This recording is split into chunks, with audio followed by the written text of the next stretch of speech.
Pernahkah kalian membayangkan tentang alam semesta yang maha luas ini? Berapakah jumlah seluruh bintang, galaksi, dan planet di alam semesta? Bagaimanakah ujung alam semesta, apa saja isi alam semesta ini, serta bagaimana tata surya ini bekerja dengan terikat oleh adanya gravitasi? Lalu bagaimana jika tidak ada gravitasi pada sistem tata surya di alam semesta ini? Silakan tonton video ini sampai selesai agar kalian tidak penasaran. Alam semesta adalah tempat kita berada dengan ruang waktu kontinu dan segala isi di dalamnya. Tata surya adalah kumpulan benda-benda langit, mulai dari bintang, bulan, matahari, dan semua objek yang terikat oleh gravitasinya. Alam semesta disebut pula jagat raya atau universum.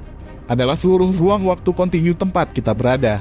Dengan energi dan materi yang dimilikinya, usaha untuk memahami pengertian alam semesta dalam lingkup ini pada skala terbesar yang memungkinkan ada pada kosmologi, ilmu pengetahuan yang berkembang dari fisika dan astronomi. Model-model ilmiah awal untuk alam semesta dikembangkan oleh para filsuf Yunani kuno dan filsuf India kuno dan bersifat geosentris, menempatkan bumi di pusat alam semesta. Selama berabad-abad, pengamatan astronomi yang lebih tepat membuat Nicolaus Copernicus mengembangkan model heliosentris dengan matahari di pusat tata surya. Dalam mengembangkan hukum gravitasi universal Sir Isaac Newton, berdasar pada karya Copernicus, serta pengamatan oleh Tycho Brahe dan hukum gerak planet Johannes Kepler. Pada pertengahan terakhir abad ke-20, perkembangan kosmologi berdasarkan pengamatan juga disebut fisika kosmologi. Alam semesta juga dapat didefinisikan sebagai segala sesuatu yang dianggap ada secara fisik, seluruh ruang dan waktu, dan segala bentuk materi serta energi. Istilah semesta atau jagat raya dapat digunakan dalam indera kontekstual yang sedikit berbeda, yang menunjukkan konsep-konsep seperti kosmos, dunia, atau alam. Pengertian gravitasi dan bagaimana jika gravitasi tidak ada di bumi. Gravitasi adalah gaya tarik-menarik yang terjadi antara semua partikel yang mempunyai massa di alam semesta. Gravitasi pada planet di bumi masih tetap sama karena massa bumi masih tetap sama. Mari kita kesampingkan tentang fisika. Tidak ada gravitasi maka melayang. Semua akan melayang di udara. Mungkin akan sulit dipahami. Penjelasannya karena bumi berputar pada porosnya. Mungkin struktur bangunan pada rumah akan kuat sementara atmosfer dan lainnya akan melayang ke angkasa serta tidak akan ada udara di bumi. Bayangkan ikan hiu dan hewan laut akan melayang di udara. Tanpa daya tariknya, maka bumi akan terguncangkan, maka ini tidak akan pernah terjadi. Setelah membahas mengenai pengertian alam semesta, gravitasi, dan sejarahnya, sekarang mari kita lanjut ke pembahasan mengenai ujung alam semesta. Di sekolah mungkin kita pernah mempelajari alam semesta, namun hanya sebatas apa itu sistem pada tata surya. Namun tidak tahu menahu mengenai seberapa jauh alam semesta. Tahukah kalian perbandingan manusia dengan bumi itu sangat kecil sekali. Apalagi dengan planet lain yang jaraknya muat sampai 30 bumi berjejer hanya dari bulan. Dengan begitu mari kita mengungkap tentang ujung alam semesta yang sangat luas tak terbayangkan ini. Sistem tata surya dimulai dari Merkurius. Merkurius merupakan planet yang paling dekat dengan matahari. Yang kedua adalah Venus.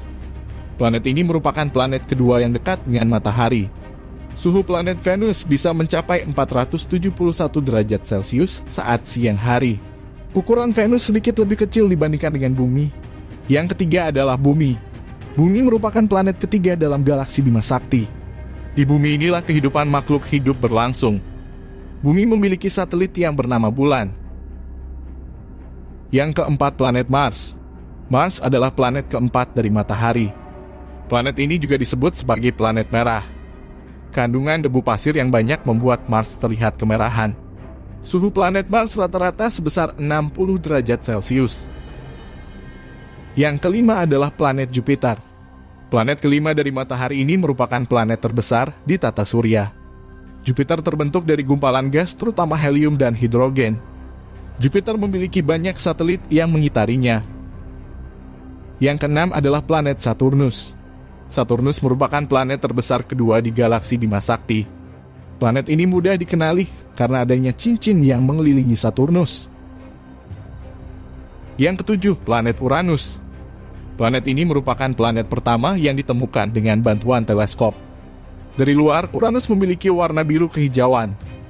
Hal ini disebabkan oleh kandungan gas metana di Uranus. Planet terakhir atau yang ke-8 di tata surya adalah Neptunus. Nama ini diambil dari nama dewa Laut Romawi. Neptunus 80% terbentuk dari air, metana, dan amonia. Saat ini mengelilingi sebuah inti bebatuan yang kecil. Sebelumnya ada 9 planet dalam tata surya. Pluto sebelumnya masuk dalam jajaran planet di galaksi Bima Sakti.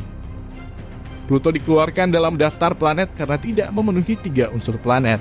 Unsur sebuah planet antara lain adalah benda angkasa yang mengorbit pada matahari. Memiliki gravitasi yang cukup untuk membentuk dalam lingkaran. Saat planet bergerak, dia harus bisa membersihkan ruang di sekitarnya dari benda lain. Pluto tidak memenuhi unsur yang ketiga. Karenanya pada 2006, Pluto sudah tidak lagi masuk dalam jajaran planet. Menembus dengan sistem tata surya kita terdapat Voyager melaju begitu cepat dari mobil Ferrari atau kisaran 61.500 km atau jam. Dari Voyager hanya terlihat setitik saja dengan kecepatan Voyager sekitar 35.000 tahun dari sistem tata surya. Dengan membayangkan tahun cahaya, menurut Albert Einstein tidak ada yang lebih cepat lagi dari cahaya. Namun cahaya dari matahari untuk sampai ke bintang terdekat kita yaitu Alpha Centauri perlu memakan waktu sekitar 30 tahun lamanya. Ada sekitar 100 miliar lebih dari bintang di galaksi Bima Sakti. Dari galaksi yang mungkin terlihat besar, bagi kita padahal galaksi pada sistem tata surya itu hanya satu di antara 54 galaksi berbeda. Karena local group itu sangatlah kecil dalam sistem tata surya. Dalam wilayah alam semesta lebih dari 2 triliun pada Observable Universe tentang pengetahuan alam semesta kita dan ujungnya. Dan sisanya masih belum diketahui oleh para ilmuwan sampai saat ini. Apabila dibandingkan dengan bumi, manusia sangatlah kecil. Ibaratnya bumi adalah lapangan sepak bola dan manusia adalah semut. Jarak bumi ke bulan ibarat sepanjang 3.844.000 lapangan sepak bola. Jika naik mobil ke sana melewati jalan tol mungkin sekitar setengah tahun atau 160 hari. Jarak bumi ke Mars sekitar 2,2 miliar lapangan sepak bola. Dan jika naik mobil butuh sekitar 2,5 abad atau 256 tahun untuk sampai ke sana. Itu baru ke Mars, apalagi jika kita ingin menuju ke ujung tata surya.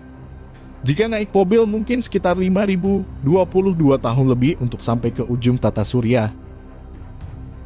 Pesawat antariksa Voyager adalah objek yang paling jauh dan saat ini berada di luar angkasa. Voyager melaju begitu cepat sekitar 61.500 km atau jam. Di galaksi Bima Sakti ada sekitar lebih dari 200 miliar bintang dan lebih dari 800 planet. Galaksi hanyalah satu dari 54 galaksi bintang yang ada di local group. Local group sendiri hanya sebagian kecil dari Virgo Supercluster. Di sini ada sekitar 20.000 galaksi.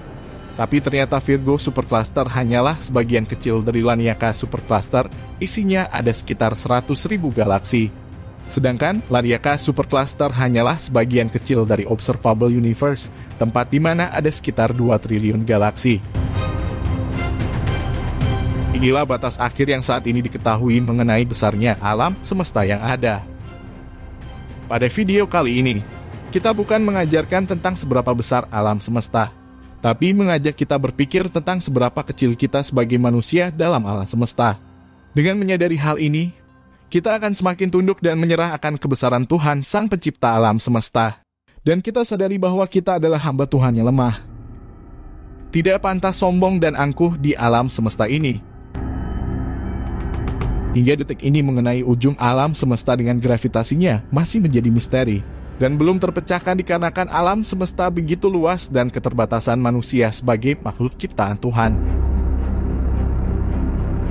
Kunjungi terus channel YouTube kami Bintang Fajar ini, karena kami akan terus mengupload video menarik lainnya seputar sains dan astronomi.